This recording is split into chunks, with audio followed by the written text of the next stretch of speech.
नमस्ते नमस्कार दोस्तों, जैसे कि हमारे चैनल आप लोग देख रहे हैं रॉयल टेक्निकल ब्लॉग। तो आप लोग को कुछ खास है जो भोजपुरी के बारे में कुछ बताने जा रहा हूँ, तो आप लोग वीडियो शुरू से अंत तक देखें।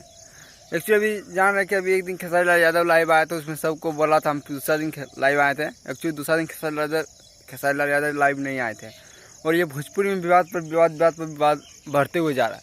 आप लोगों को पता हो सौरभ रिया नाम कर यूट्यूब है, वो खेसारी यादव को सपोर्ट कर रहा है। खेसारी यादव कुछ करेगा, ये करेगा, वो करेगा। और पवन सिंह के टीम तरफ से आ रहा है कि खेसारी यादव टीम को धमकी दिया कि हम मार देंगे, ये करेंगे, वो करेंगे किसी को।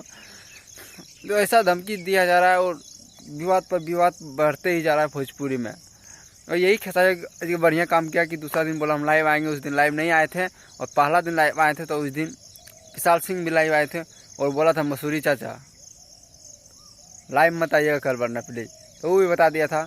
ऐसा ही प्रकार का है। और पता नहीं विवाद पर विवाद क्या हो रहा है, नहीं हो रहा है, विवाद बढ़ते हुए जा रहा है। आप लोग को कहीं वीडियो चलते हुए मिल जाएगा विवाद का।